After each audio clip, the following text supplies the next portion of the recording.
The first light of dawn crept over the Bitterroot Mountains like a thief, pale and hesitant, spilling gold across the frost-kissed grass of Cale Harlan's homestead. The valley below lay still, wrapped in the kind of quiet that only high country knows, broken only by the low, restless lowing of longhorns and the faint creak of the porch boards under Cale's boots. He stood at the railing, 52 winters carved deep into the lines of his face, hands resting on the weathered pine. Those hands were broad, calloused from fence posts and branding irons, but the old scars from powder burns and knife edges still showed white against the brown skin. He lifted the tin cup of black coffee to his lips. It had gone lukewarm, bitter as yesterday's regrets. Habit made him scan the horizon. Always the same sweep: north ridge, east draw, south pasture, west timber. Old eyes, sharp still, caught the anomaly before his mind wanted to name it. A thin ribbon of dust rising on the north ridge, where no cattle grazed and no trail ran. Too deliberate for wind, too early for any honest rider. Down in the pasture, 2 longhorns had stopped grazing. Their heads were up, ears forward, staring toward that same ridge. The rest of the herd drifted on, oblivious, but those 2 stood frozen, breath steaming in the cold air. Cale's fingers tightened on the cup until the tin creaked. For a long moment he did not move. The dust thread held steady, then began to thin. Whatever had made it was gone, or waiting. He exhaled through his nose, a sound that might have been a curse or a prayer. Just the wind, he muttered to the empty morning. The words tasted like dust. He turned back toward the open door of the cabin. Inside, the air was warmer, smelling of pine smoke and oiled leather. On the rough plank table lay the Sharp's buffalo rifle, still wrapped in its waxed cloth, the way it had lain for 5 years. The brass butt plate caught a sliver of dawn and threw it across the floor like a warning. Cale did not look at it. Instead, he crossed to the stove, poured more coffee from the blackened pot, and stood with his back to the rifle. Memory came anyway, unbidden. A boy's face under a wide-brimmed hat, grin wide and fearless, teeth white against sunburned skin. Eli Thornton, 19 and certain the world could not touch him. "Watch my back, Cap," the boy had said that last morning on the Kansas plains, wind whipping sand across his words. "I got yours." Cale closed his eyes. The coffee burned his tongue. He swallowed anyway. Outside, the 2 longhorns finally dropped their heads and resumed grazing. But the ridge remained empty now. The dust settled. Cale told himself it meant nothing. He had told himself the same thing every time a shadow moved wrong, every time a stranger's horse left tracks too neat across his land. 5 years of telling himself. And the lie had grown thin as winter pasture. He stepped back onto the porch, cup in hand, and let his gaze drift one more time to the north ridge. A silhouette. A single rider, motionless at the crest, horse and man black against the rising sun. The figure did not move, did not wave, did not turn away. Simply watched. Cale felt the old tightness coil low in his gut. The same coil that used to settle behind his right eye when he lay prone behind a Sharp's, crosshairs steady on a distant target. He had not felt it in years. He did not welcome it now. The rider stayed another heartbeat, then reined the horse around and dropped out of sight behind the ridge. Gone as though he had never been. Cale stood very still. The coffee in his cup had gone cold again. He looked down at his hands. They were steady. Too steady. The kind of steady that remembered windage and elevation and the exact pressure needed to send a 500-grain slug 2,000 yards through a sandstorm. He lifted his eyes to the empty ridge once more. Somewhere out there, someone already knew his name. He turned slowly, carried the cup inside, and closed the door behind him with a soft click that sounded louder than it should have in the morning stillness. The Sharp's rifle remained on the table, wrapped and silent. But the quiet in the valley was no longer the same quiet. Cale Harlan stood in the dim kitchen, listening to the tick of the stove cooling, to the faint creak of the cabin settling, to the slow thud of his own heart. He set the cup down. For the first time in 5 years, he did not pour another. Outside, the wind rose again, carrying the scent of pine and coming snow. And somewhere beyond the North Ridge, a man named Blackjack Malone turned his horse toward the old Morrison place, already composing the report he would give to Crimson Callahan. The homestead lay peaceful in the growing light. But peace, Cale knew, was only borrowed. And the debt collector had just taken a good long look at the borrower. The bell above Rosa Montoya's general store gave a thin, tired jingle as the door swung open, letting in a gust of pine-scented wind and the sharp morning chill of the Bitterroot. Inside, the air was thick with the smells of tobacco, saddle soap, flour sacks, and the faint metallic tang of new iron goods. Shelves groaned under jars of beans, bolts of calico, coils of rope, and tins of Arbuckle's coffee. A half-dozen ranch hands and townfolk moved slow between the aisles, boots scuffing the worn pine floorboards, voices low as though the valley itself might be listening. Cale Harlan stood at the far end of the counter, back to the wall, one elbow resting on the scarred wood. He had come for salt blocks and a sack of oats, nothing more. He kept his hat low, eyes on the clerk's hands as Rosa measured out the grain. 5 years in the valley, and he still moved like a man who expected the floor to give way beneath him. The bell rang again, sharper this time. Heavy boot heels struck the boards, deliberate, unhurried. The room quieted by half a note, the way water stills when a hawk circles overhead. Blackjack Malone stepped through the doorway, spurs chiming softly, black leather duster sweeping the floor. His hat was pushed back just enough to show the scar that hooked from his left eyebrow to the corner of his mouth. He carried no visible weapon, but the weight of the Colt under the coat was plain to anyone who knew the look. Malone stopped in the center aisle, thumbs hooked in his belt, and let his gaze travel the room slow and insolent. "Morning, folks," he drawled, voice carrying just enough to reach every corner. "Fine day for business." No one answered. A woman near the dry goods shifted her basket to the other arm. An old-timer at the stove pretended to study the price of nails. Malone's eyes found Cale. He smiled, thin, without warmth. "Rosa," he said louder now. "I hear tell there's a fella out on the old Peterson place. Lives alone. Keeps to himself. Rancher, they say." He paused, letting the words settle. "Know anything about him?" Rosa's hand trembled as she slid the sack of oats across the counter toward Cale. A few grains spilled. She did not look up. "Don't know much about folks' private doings, Mr. Malone," she murmured. "Just sell what they need." Malone chuckled, low and dry. "That's right, Christian of you." He took one step closer to the counter. The room seemed to shrink around him. Cale kept his face blank, but his left hand eased off the counter an inch. Old reflex, nothing more. He felt the eyes of the other customers slide toward him, quick and uncertain. He was no longer the quiet stranger who paid cash and spoke little. He was the man Blackjack Malone had just named. Rosa's fingers brushed his as she took his coins. They were cold. Malone turned his head slightly, still watching Cale. "You'd think a man living so far out would want company now and then. Protection, maybe. Things happen in these hills." Cale met his gaze for the first time. Steady, unreadable.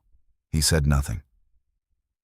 The bell rang again. Ellen Whitaker stepped inside, Jake at her side. She wore a practical wool coat, auburn hair pinned back under a flat-brimmed hat. Jake, 15 and all long limbs, carried a small burlap sack already half full of supplies. His eyes, bright, curious, found Cale almost at once. The boy's face lit with something close to hero worship, the way boys look at men who seem to carry silence like a weapon. Ellen gave a small nod to Rosa, then to Cale. Polite, careful. "Morning, Rosa," she said. "Need some carbolic and liniment. One of the mares has a bad shoulder." Rosa nodded quickly, grateful for the interruption. She moved to the back shelves. Jake lingered near the counter, glancing at Cale again. The boy opened his mouth, closed it, then tried once more. "Mr. Harlan," he said, voice cracking just a little on the name. "You ever shoot buffalo? Folks say you got a sharps." Cale felt the room tilt toward the question. Malone's smile widened a fraction. Cale looked down at the boy. For a heartbeat, he saw Eli Thornton standing there instead. Same eager eyes, same reckless faith. The memory hit like a cold wind through an open door. He cleared his throat. "Long time ago," he said quietly. "Not much call for it now." Jake nodded, disappointed but not deterred. "Still," he said, "must have been something." Ellen glanced over from the shelves, her expression tightening. She knew the weight behind Cale's few words better than most. Malone laughed once, short and sharp. "Hear that, Harlan? Boy thinks you're a legend." Cale paid Rosa without another word, lifted the sack of oats to his shoulder, and started for the door. As he passed Malone, the outlaw leaned in just enough for the words to stay between them. "Crim sends his regards," Malone murmured. "Says the valley's changing. Best keep up." Cale did not break stride. The bell jingled behind him. Outside, the morning sun had climbed higher, but the air still carried frost. Cale tied the sack to his saddle, fingers moving slow and deliberate. He felt the eyes from inside the store watching him through the glass. Rosa's worry, Ellen's quiet concern, Jake's open admiration, Malone's cold amusement. He mounted, gathered the reins, and turned the horse toward home. Halfway across the dusty street, hoofbeats sounded behind him. Sheriff Harlan Hank Bullock rode up slow, reining in beside Cale. The lawman's badge caught the light. His face was flushed from the cold, or maybe something else. Bullock tipped his hat. "Morning, Harlan." Cale nodded once. Bullock leaned forward in the saddle, voice carrying loud enough for anyone nearby to hear. "Heard tell you know a thing or two about rifles. Sharps man, they say. That true?" The words landed like stones in still water. Cale felt the old coil tighten again, deeper this time. He looked straight ahead at the long road winding north toward his homestead. "Folks talk," he said. Bullock smiled, small, satisfied. "They surely do." He touched the brim of his hat and rode on, leaving Cale alone in the middle of the street. Cale sat the saddle a moment longer. The wind moved through the pines above the valley, sighing like a warning. Somewhere in the distance, a crow called once, harsh and lonely. He touched his heels to the horse and started for home. But the quiet that followed him now was different. It had teeth. The sun had dropped low behind the western ridge of the Bitterroot, turning the valley floor to long blue shadows and the air to a sharp, resinous chill. Ellen Whitaker's horse doctor clinic stood at the edge of town, a low log building with a lean-to barn attached, the scent of carbolic soap and fresh hay drifting out through the open doors. A single lantern burned inside, throwing warm yellow light across the dirt yard where two mares stood tied to the rail, heads down, tails switching lazily against flies. Cale Harlan had come for no particular reason he could name. He told himself he needed to check the cinch on his saddle after the ride from Rosa's store. But the truth sat heavier. The sheriff's words still echoed in his ears, and the memory of Blackjack Malone's smile had followed him all the way here like dust on his boots. He stood now in the open doorway of the barn, half in shadow, pretending to adjust a stirrup while his eyes kept drifting to the clinic porch. Ellen was inside with a client's gelding, her voice low and steady as she explained something about poultice wraps. Jake moved between the stalls, carrying a bucket of water, his lanky frame still growing into itself.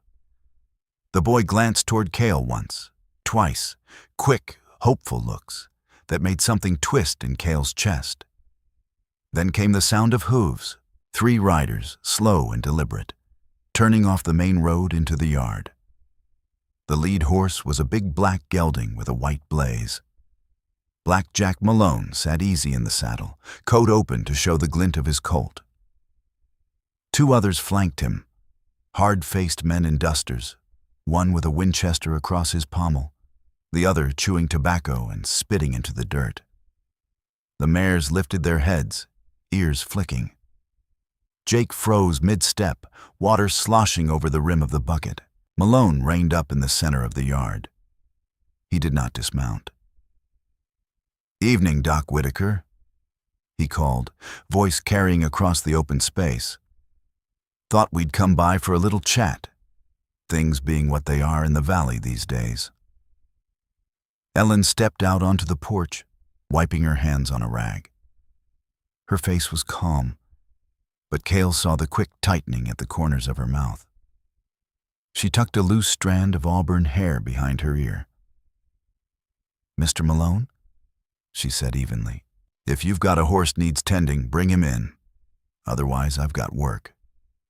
Malone smiled that thin, hooked smile. "No horse tonight? Just business. Word's getting around. Folks say your liniment ain't what it used to be. Some even claim it's watered down. Bad for business, that kind of talk." Ellen's chin lifted a fraction. "My medicines come straight from the supplier in Helena. You're welcome to test them yourself." One of the men behind Malone snorted. The other spat again, the tobacco juice dark against the pale dirt. Malone leaned forward in the saddle.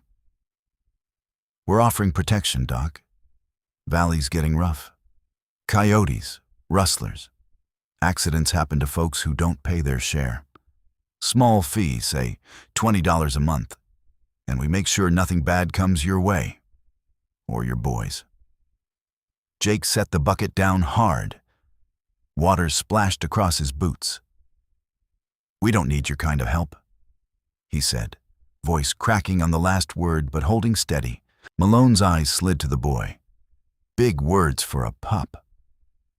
The man with the Winchester swung down, boots hitting ground with a thud.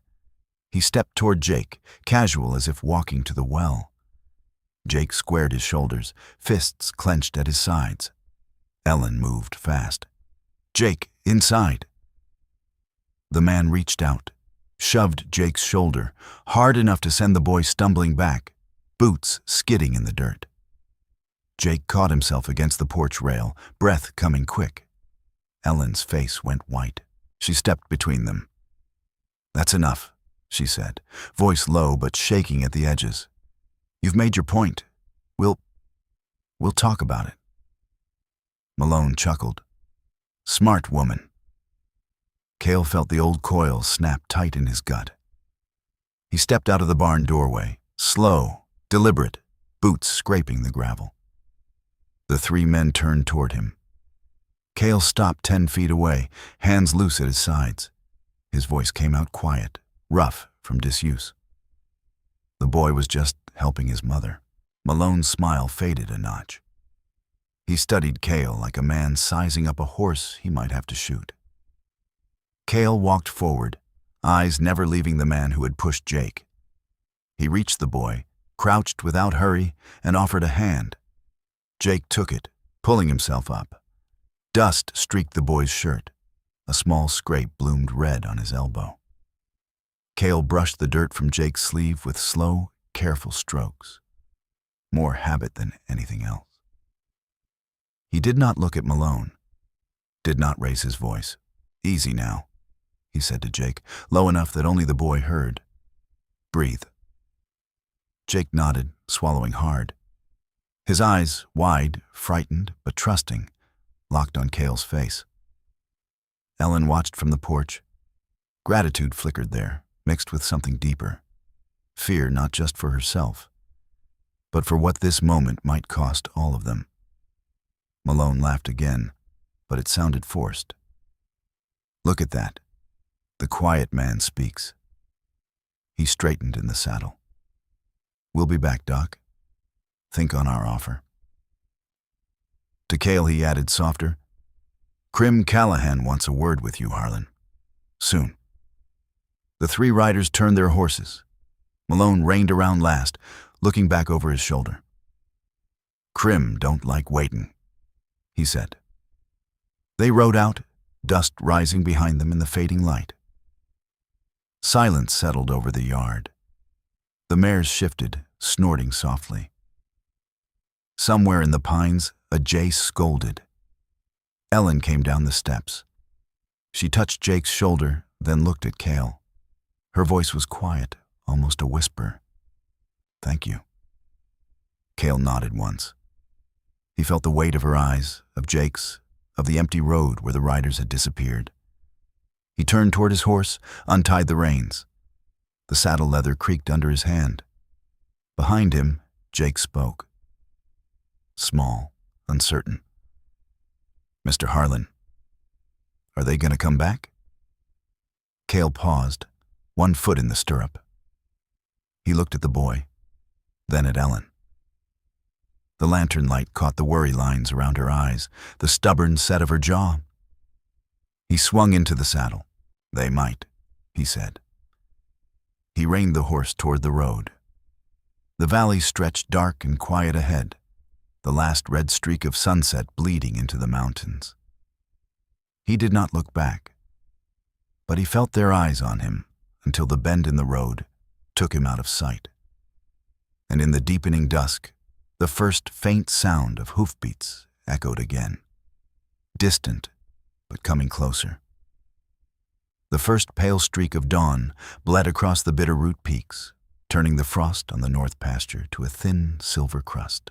Cale Harlan rode out before the light had fully claimed the sky, the horse's breath steaming in the cold, the creak of leather and the soft thud of hooves the only sounds breaking the stillness. He had not slept. The night had been long, filled with the restless lowing of the herd and the memory of Black Jack Malone's parting words hanging in the dark like smoke. He found them near the creek bend, two longhorns down in the frozen grass. The bigger steer lay on its side, legs stiff, eyes already clouded. The other had fallen half into the shallows, head twisted at an unnatural angle. Their water trough, a shallow wooden basin fed by the spring, stood empty, the last of the water frozen in dark patches around the rim. Boot prints, deep, deliberate, circled the bodies like a noose. Not coyote tracks, not wolf. Men. Cale dismounted slowly, boots crunching frost. He knelt beside the first steer, gloved fingers tracing the cuts along the flank. Clean lines, precise, deliberate. Shallow enough to prolong suffering, deep enough to kill slow. The hide had been peeled back in places, exposing raw muscle. Not butchery, torture. A message written in blood and pain. His hand paused. The cuts were too familiar. He saw, unbidden, the same deliberate cruelty on a Kansas plain years ago. Eli Thornton sprawled in the sand, gutted slow by Comanche knives while the storm howled. The boy had still been breathing when Cale reached him. Barely. "Cap, tell my sister." The rest had been lost in blood and wind. Cale's fingers trembled, not fear, not yet. Memory, the kind that lived in the bones. He rose, jaw tight, and walked to the second steer. Tucked beneath one curved horn was a folded scrap of paper, dirty with blood and dirt. He unfolded it with careful fingers. Crimson Callahan sends his regards. 24 hours to leave the valley, or lose more than cattle. The words stared back at him. Plain block letters in pencil. No flourish, no need. Cale crumpled the paper in his fist, then smoothed it flat again and slipped it into his coat pocket. He looked up at the ridgeline, half expecting to see riders watching. Nothing but pines and sky. The work took the morning. He dug 2 shallow graves with a post-hole digger, the frozen earth fighting every stroke. Sweat ran cold down his back despite the chill. When the bodies were covered, dirt heaped, rocks piled to keep scavengers off. He stood over the fresh mounds, breath ragged, hands blistered under the gloves. 2 good animals. 2 less head to sell come fall. 2 more debts the valley would feel. Hoofbeats approached from the south trail. Ellen Whitaker rode up slow, Jake behind her on a smaller pony. She reined in at the edge of the graves, face draining of color as she took in the scene. The smell hit her first. Blood, already turning coppery in the cold air, mixed with the wet earth scent of fresh-turned soil. She swung down, boots sinking into the soft ground near the trough. Cale. Jake stayed mounted, hands white-knuckled on the reins. His eyes flicked from the graves to Cale. Wide and searching, Ellen knelt beside the nearest mound, gloved hand hovering over the dirt as though she might still feel a heartbeat beneath it. "This wasn't animals," she said quietly. "They suffered." Cale nodded once. "Message." She looked up at him, face pale but steady. "For you." "For all of us," he said. Jake slid off his pony, boots hitting ground with a small thud. He came closer, stopping a few feet away. "They did this because of what happened at the clinic?" Cale met the boy's eyes. Fear there, yes, but something harder underneath. Anger, maybe. The same anger Eli had worn the day he'd begged to ride point. Ellen stood, brushing dirt from her knees. "They're not stopping, are they?" Cale looked past them toward the cabin on the rise. The Sharps waited inside, wrapped and silent. He felt its pull now, steady as a heartbeat. "No," he said. Ellen followed his gaze. She knew what lay on that table. Everyone in the valley knew stories about the quiet man with the buffalo gun, even if no one spoke them aloud. Jake stepped forward. "What are we going to do?" Cale looked at the boy, at the scrape still fading on his elbow from yesterday, at the stubborn set of his jaw that reminded him too much of a kid who'd never come home. Then at Ellen, her hands clenched at her sides, the quiet strength in her eyes warring with the fear she tried to hide. He exhaled, breath fogging the air. "I'm going up to the old Morrison place," he said. "Talk to Callahan." Ellen's face tightened.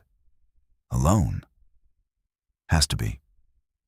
Jake opened his mouth, closed it. The boy's eyes were bright, frightened, determined. Cale turned toward his horse. "Stay close to town," he told them. "Don't ride out alone." He mounted, gathered the reins. The horse shifted under him, sensing the tension in his rider. Ellen stepped closer, voice low. "Cale, be careful." He looked down at her, at the worry lines around her eyes, at the way her hand reached up as though to touch his stirrup, then fell back. "I will," he said. The lie tasted like iron. He reined the horse around and started up the trail toward the north ridge. The graves lay behind him, silent witnesses. The valley stretched out below, peaceful in the morning light. But the peace felt thinner now, stretched taut as a bowstring. He rode for an hour, the the trail climbing through pine and rock, the air growing colder with altitude. The old Morrison ranch appeared at last, once a proud spread, now weathered and mean, black smoke curling from the chimney, horses tied at the rail. Men moved in the yard, slow and watchful. Cale reined up at the edge of the porch. Crimson Callahan stepped out, red hair catching the weak sun, coat open over a clean white shirt. He leaned against a post, arms crossed, smiling like a man who had already won. "You're early, Harlan," Callahan said, voice carrying across the yard. "Good." Cale sat the saddle a moment longer, feeling the weight of the sharps in its scabbard at his knee, the weight of 5 years trying to outrun this moment. He swung down. The porch boards creaked under Callahan's boots as the outlaw stepped forward. No turning back now. The old road was closed, and the new one led straight into the dark. The moon hung low and thin over Bitterroot Valley, a sliver of bone-white light that barely touched the frost on the rooftops. Ellen Whitaker's horse doctor clinic sat quiet at the edge of town, its windows dark except for the faint glow of a lantern in the back room where Jake studied by candlelight. The night air carried the sharp bite of pine sap and the distant low of cattle drifting on the wind. Somewhere a dog barked once, then fell silent. Cale Harlan had ridden in after dark, telling himself he only meant to check the fence line near the clinic. Old habit, nothing more. He tied his horse in the cottonwoods behind the building, out of sight from the road, and stood in the shadows watching the lantern flicker. Ellen had sent word earlier. Jake was still shaken from the shove at the clinic porch, but stubborn enough to insist on helping with the night feed. Cale had not answered the note. He had not needed to. The pull was there now, steady and undeniable. He smelled it before he saw it. Kerosene, sharp and oily, cutting through the night like a blade. Then the first crackle, soft at first, like dry leaves underfoot. Flames licked up the back wall of the clinic, quick and hungry, orange tongues curling around the dry logs. Another fire bloomed at the front porch, then a third near the lean-to barn. Accelerant poured in careful lines. Not an accident. A message. Shouts rose inside. Jake's voice, high and frightened. Ellen's, steady but edged with panic. "Jake, stay low. Get to the window." Cale moved without thought, yanking the bandana from his neck and soaking it in the horse trough. He tied it over his mouth and nose, the wet cloth cold against his skin. Smoke poured from the eaves now, thick and black, carrying the stink of burning pitch and scorched hay. He kicked in the side door, wood splintering under his boot, and plunged into heat that hit like a fist. The front room was already an inferno. Flames raced along the rafters, devouring shelves of bottles and jars. Glass popped and shattered in the heat. Cale dropped low, eyes stinging, and crawled toward the back office where the lantern still burned, weak and defiant. "Jake!" The boy was crouched under the desk, coughing, shirt sleeve pressed to his mouth. His eyes found Cale through the smoke. Wide, terrified, but alive. Cale reached him in 3 strides, scooped the boy up in one arm, and turned for the side door. Flames roared behind them, blocking the main exit. The roof groaned overhead, timbers cracking like breaking bones. Outside, the night had turned orange. Black Jack Malone and 3 others stood in the yard, horses shifting nervously, faces lit by the fire. Malone laughed, low, satisfied, arms crossed as though watching a show. Cale burst through the doorway. Jake clutched against his chest. The boy coughed hard, lungs heaving. Cale set him down gently in the grass, far enough from the heat, and turned back toward the flames. Ellen staggered out the front, coughing, eyes streaming. She had made it to the window, broken the glass with a chair, and dropped to the ground. Her coat was singed, hair loose and wild. She saw Jake and ran to him, dropping to her knees, pulling him close. Cale stood between them and the fire, bandana still tied across his face, breath ragged. The clinic was gone, walls buckling inward, roof collapsing in a shower of sparks. All her bottles, her instruments, her ledgers of treatments, gone in minutes. Hoofbeats approached from the darkness beyond the yard. Crimson Callahan rode in slow, red hair catching the firelight like fresh blood. Levi Callahan trailed behind, face pale, eyes flicking between his brother and the burning building. Callahan reined up, horse snorting at the smoke. He looked down at Cale, then at Ellen, cradling Jake, then back to Cale. "Here's the price of standing up, Harlan," he said, voice calm and cold. "Next time it's the boy." Levi shifted in his saddle. For the first time, something cracked in his expression. Unease, maybe regret. He looked away. Callahan smiled faintly. "You should have left when you had the chance." He turned his horse and rode out, the others following. Malone lingered a moment longer, spitting into the dirt, then joined them. Silence fell, broken only by the crackle of dying flames and Jake's harsh coughing. Ellen rocked her son, murmuring soft words, her own face streaked with soot and tears she had not let fall. Cale knelt beside them. His hands shook as he pulled the bandana down. The heat still radiated from the ruins, stinging his skin. He looked at the boy, face pale, eyes red-rimmed, and felt the old coil in his gut tighten to breaking. Jake lifted his head, voice small and raw. "Mr. Harlan, it's all gone." Cale swallowed. "I know." Ellen met his eyes over her son's head. No accusation there, only a quiet, bone-deep weariness. She had lost her livelihood in one night, and she knew why. Cale stood slowly.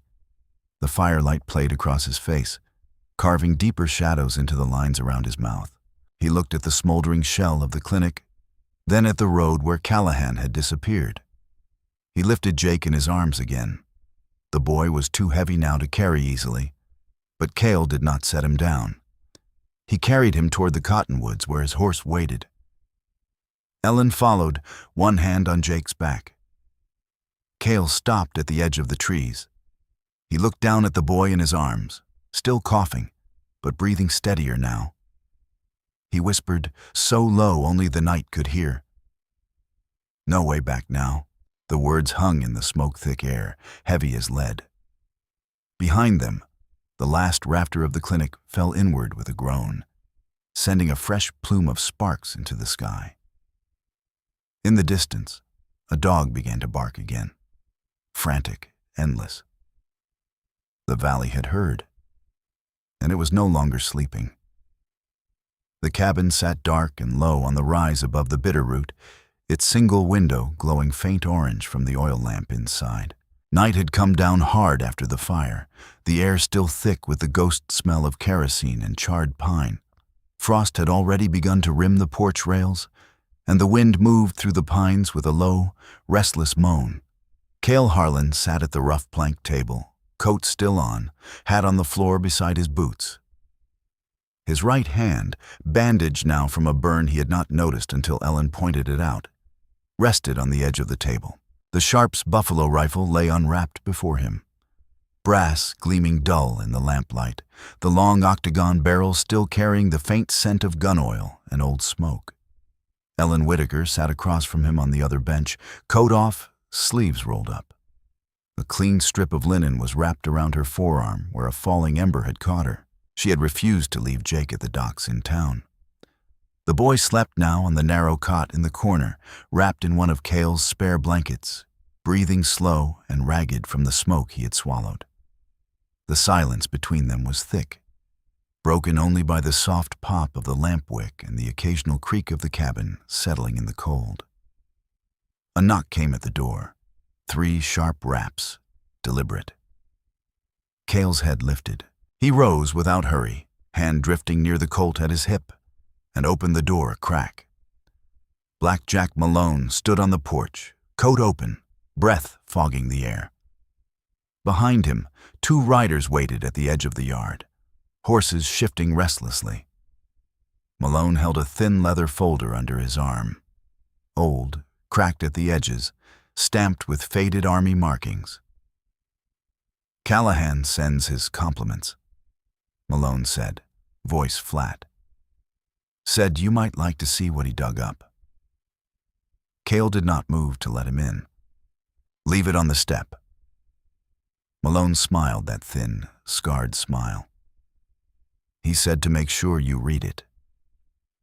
He tossed the folder onto the porch boards. It landed with a soft slap. "Night's young, Harlan. Don't stay up too late." Malone turned and walked back to his horse. The 3 riders melted into the dark.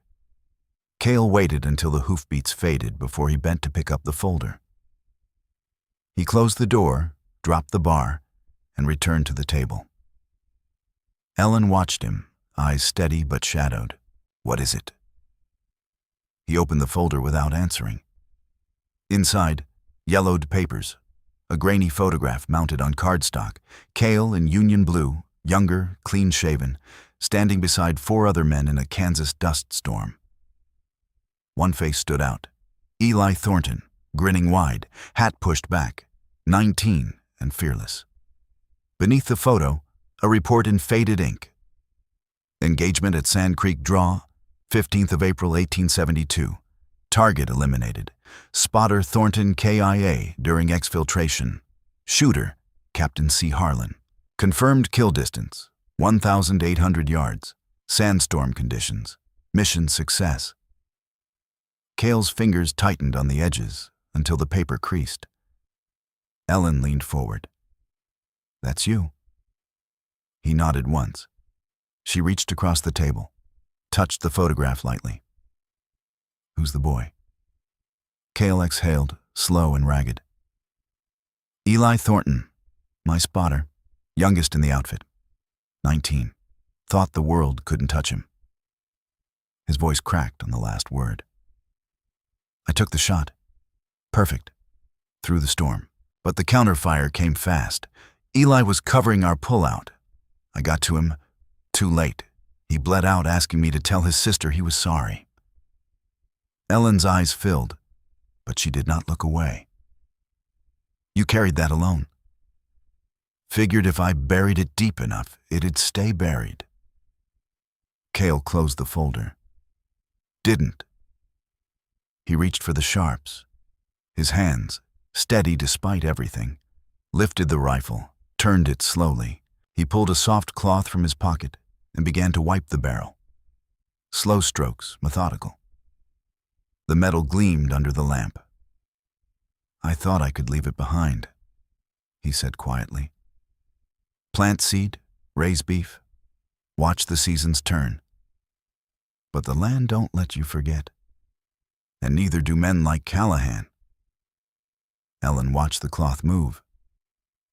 "What happens now?" Cale paused, thumb tracing the rear sight. "I stopped running." A small sound came from the corner, Jake shifting on the cot. The boy had woken, eyes open, red-rimmed, listening. He had heard every word. Cale looked at him. Jake met his gaze, no hero worship now, only a child's raw fear and something harder beneath it. Before Cale could speak, another knock, soft, almost hesitant, came at the back door. Cale set the rifle down, rose, and cracked the door. Levi Callahan stood there alone, coat collar turned up against the wind, face pale in the moonlight. "Harlan," he whispered. "I ain't got long." Cale stepped aside just enough. Levi slipped in, eyes darting to Ellen, then to the cot where Jake lay pretending to sleep. "My brother knows you won't leave," Levi said, voice low and urgent. "He's planning to finish it. Tonight, tomorrow at the latest. He'll burn everything. Clinic's just the start. If you don't ride out, he'll kill them all. Ellen, the boy, Rosa Montoya. Anyone who's looked at you twice. Cale studied the younger man's face. Guilt and fear warring there. Why tell me? Levi swallowed. Because I remember what he used to be. Before the war turned him mean. And because I can't watch him do this anymore. He glanced at the sharps on the table. He thinks you're still the Ghost Rifleman. Thinks you'll come alone, take the shot from distance. He's ready for that. Cale said nothing. Levi stepped back toward the door. He's wrong about a lot of things. But he ain't wrong about how far he'll go. The door closed softly behind him. Cale stood motionless for a long moment. The lamp flame wavered, throwing shadows across the walls. Ellen rose, crossed to him. She touched his arm, light, careful. Cale. He looked down at her hand, then at Jake, who had sat up now, blanket clutched in his fists, eyes wide and wet. Cale walked to the window. Outside, the night was black except for the faint silver of frost on the grass. Then he saw them. 3 shapes on horseback, motionless at the tree line, watching the cabin. One lifted a hand, a small wave that might have been a salute or a promise. Black Jack Malone's voice carried across the yard, low but clear. Crim wants a last word, Harlan. The words hung in the cold air. Cale let the curtain fall back into place. He turned to the table, picked up the sharps again, and rested it across his knees. The lamp burned lower. Jake's breathing was the only sound in the room. Outside, the wind rose, carrying the faint jingle of spurs and the creak of saddle leather. No clean victory waited. The past had found him. And the present was burning down around what was left. The storm broke over the Bitterroot like a hammer on anvil, thunder rolling low and endless through the valley, lightning splitting the black sky in jagged white veins. Snow drove sideways in stinging sheets, whipping against the weathered timbers of the old Morrison ranch house. The place had once been a working spread, cattle pens, barn, windmill. But now it squatted mean and dark, lit only by the orange flicker of lanterns inside and the cold glow of the moon when the clouds parted. Cale Harlan crawled out of the old drainage tunnel behind the barn, mud and ice clinging to his coat. The sharp slung across his back and a Winchester in his hands. The tunnel had been half collapsed, roots and dirt scraping his shoulders raw, but it had brought him inside the perimeter without a shot fired. He crouched in the shadows of the barn wall, breath fogging the air, listening to the wind howl through the gaps in the boards. Voices carried from the house, Callahan's low drawl, sharp with anger. Cale edged forward, boots sinking into the churned mud of the yard. On the second-floor balcony, Crimson Callahan stood with Ellen Whitaker pressed against the railing. His left arm locked around her throat. His right held a Colt peacemaker to her temple. Ellen's face was pale but set, eyes fixed on the darkness below. She had not cried out once. Inside the main room, visible through the broken windows, Levi Callahan slumped against the wall, blood soaking the shoulder of his shirt. His eyes, dull with pain and something deeper, met the shadows where Cale waited. Black Jack Malone and the rest, 10, maybe 12, had spread out across the yard. Rifles glinted wet in the lightning flashes. They had not seen him yet. Not yet. Cale slipped inside the barn. The old irrigation pump stood in the corner, rusted but still bolted to the floor. He cranked the handle once, twice. The mechanism groaned, then coughed to life. Water sprayed from cracked pipes, mixing with the driving snow to form a thick, choking mist that rolled out across the yard like smoke. He kicked over a stack of empty grain sacks, stirring dust into the wet air.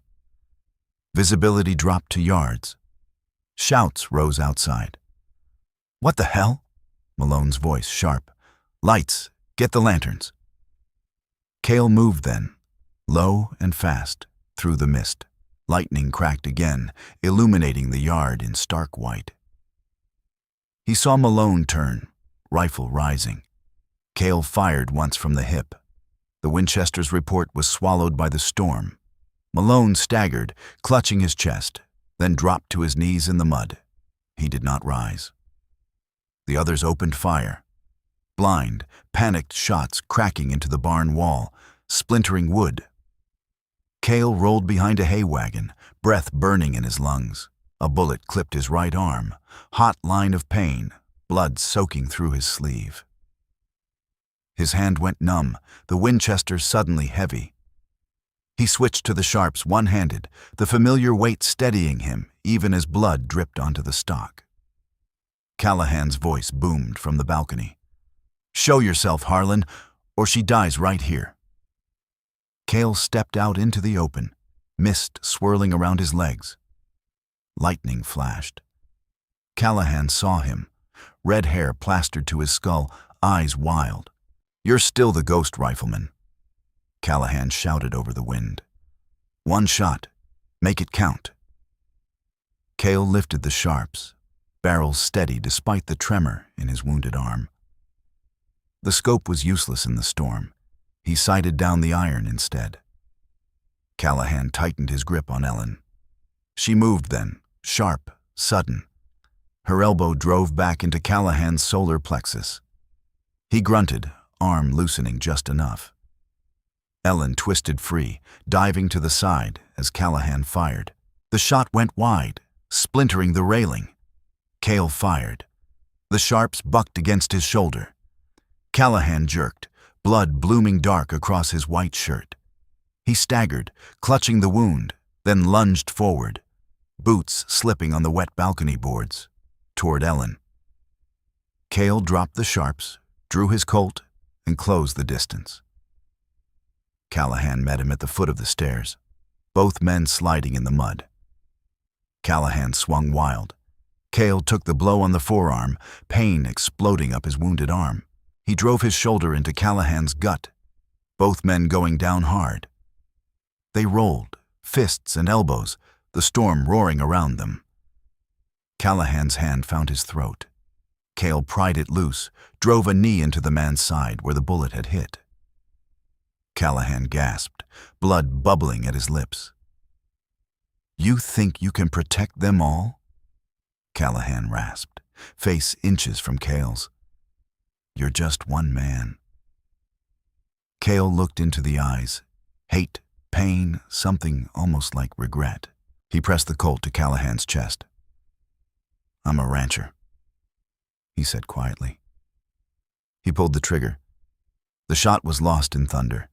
Callahan went still.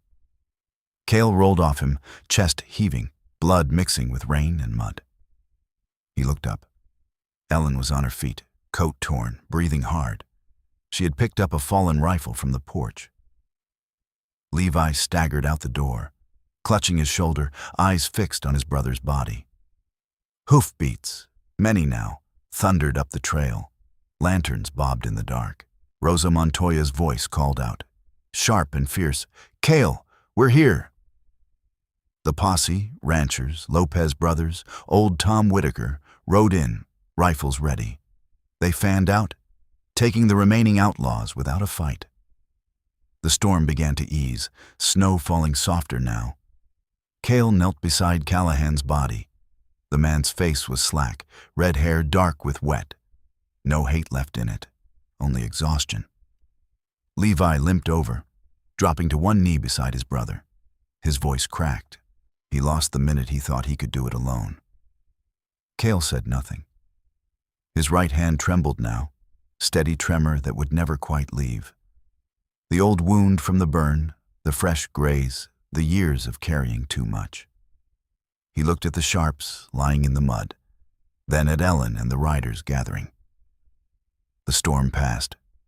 Stars began to show through the breaking clouds. Cale rose slowly, arm hanging limp at his side. The valley lay quiet beneath the clearing sky, but the quiet carried scars, and the weight of what had been done would not lift easy. 3 weeks had passed since the storm broke over the old Morrison place, and the Bitterroot Valley had settled back into something like quiet. Dawn came soft now, without the weight of thunder or the stink of gunpowder. Sunlight spilled across the homestead fields, turning the young wheat to pale gold, the frost long gone from the grass. The air smelled clean, pine, earth, and the faint smoke of breakfast fires drifting up from distant cabins. Cale Harlan stood on the porch, tin cup of black coffee in his left hand. His right arm hung at his side, the sleeve rolled up to show the puckered scar where the bullet had grazed him. It ached on cold mornings, a dull throb that traveled up into his shoulder and never quite left. He lifted the cup anyway, the tremor in his fingers small but constant, enough to make the coffee ripple. He drank slowly, eyes on the horizon. In the near pasture, Jake Whitaker worked the fence line, hammer in hand, driving a new post straight. The boy had grown an inch in 3 weeks, or maybe it just seemed that way. Shoulders a little broader, movements more deliberate. He paused now and then to glance toward the porch. Quick looks that carried both admiration and a quiet worry he had not yet learned to hide. The Sharp's buffalo rifle no longer lay wrapped on the table. It hung above the fireplace inside, cleaned and oiled, butt plate catching the morning light like a quiet warning. No one spoke of taking it down. Ellen Whitaker rode up the trail just as the sun cleared the ridge. She had rebuilt her clinic smaller, half the size, half the tools. But it stood again, whitewashed logs and a new sign over the door. She swung down from her horse, coat dusted with road dirt, auburn hair tied back loose. She carried a small basket covered with cloth. Bread, probably, or preserves. She had taken to bringing something every few days, never calling it charity, never making a fuss. She tied the horse to the rail and walked up the steps. Her eyes went first to Cale's hand, then to his face. "Morning," she said. "Morning." She set the basket on the railing. "Jake's been asking to help with the branding next month. Says he's ready." Cale looked down at the boy in the field. Jake had stopped hammering, watching them both. "He's ready for a lot of things," Cale said, "more than most his age." Ellen nodded. She did not press. She never did. From the road came the sound of wagons, slow, steady. The community gathering had been Rosa Montoya's idea. A barbecue to mark the new Bitterroot Ranchers Association, papers signed, land protected for the families who had worked it. Folding tables had appeared in the yard, smoke rising from a pit where the Lopez brothers tended beef ribs and corn. Fiddle music drifted up, old Tom Whitaker sawing away, half drunk already, the notes thin but cheerful. People laughed, children ran between the legs of adults. But the laughter carried an undercurrent, a careful edge. Some of the ranchers nodded to Cale when they passed. Others looked away, eyes sliding off him like water off oil. The Ghost Rifleman had saved them. But the name still hung around him like smoke that would not clear. They did not know what to do with a man who had once been that, and now was only this. Scarred hand, quiet porch, watchful eyes. Cale stayed at the edge of it all, sitting on the top step, cup cooling in his hand. He watched the smoke rise, listened to the fiddle, felt the tremor in his fingers when he tried to steady the cup. Jake came up from the pasture, dust on his boots, hammer tucked in his belt. He stopped in front of Cale, reached into his pocket, and pulled out a small braided cord. Twisted rawhide with a polished piece of horn threaded through it, taken from one of the longhorns killed that first night. "Mama said to give you this," Jake said. His voice was steadier now, but still cracked at the edges. "Said to thank you for not leaving us." Cale took the cord. His fingers, trembling, closed around it. He looked at the boy for a long moment. Jake's eyes were bright, earnest, carrying the same stubborn faith Eli had once worn. Cale reached out with his good hand and rested it on Jake's shoulder. The touch was light, careful. For the first time in years, a real smile touched his mouth. Tired, lined with sorrow, but genuine. "You tell her she's welcome," he said quietly. Jake nodded, swallowed, then turned and ran back toward the tables, the cord's twin probably around his own neck. Ellen stood a little ways off, near the edge of the porch shadow. She met Cale's eyes across the yard. No words. Just a small nod, the kind that carried everything unsaid.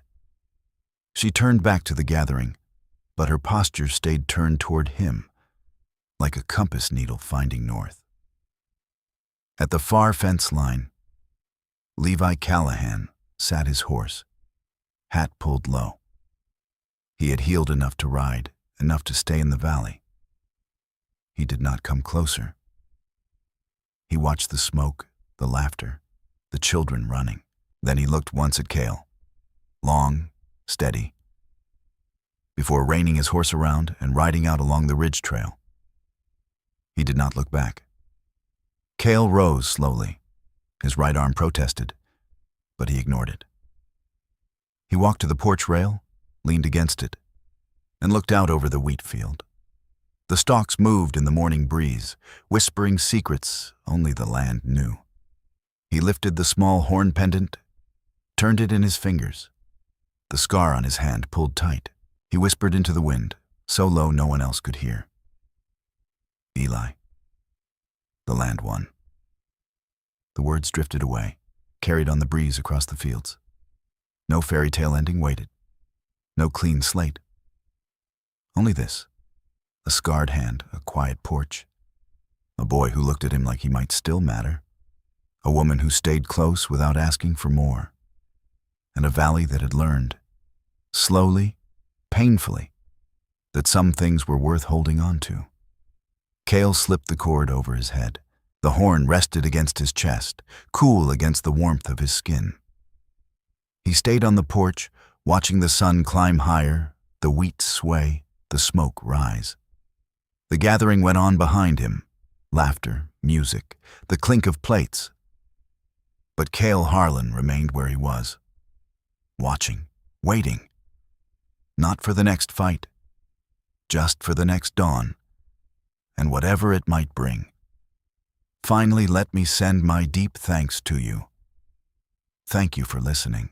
If this story has touched your heart, I invite you to stay with us to discover more true tales of the Wild West. Stories that honor resilience, tenderness, and the spirit that God placed in those who blaze the trail. Subscribe, share, leave your thoughts in the comments, and join us once again to journey across this untamed land. Thank you. Aviso Legal/Disclaimer. These stories are crafted purely for entertainment and may contain imaginative additions or dramatic interpretations inspired by old frontier eras. We use AI-based resources, voice, imagery, and drafting as part of our creative process, but every final detail is carefully reviewed and shaped by human effort to preserve emotional depth and authenticity.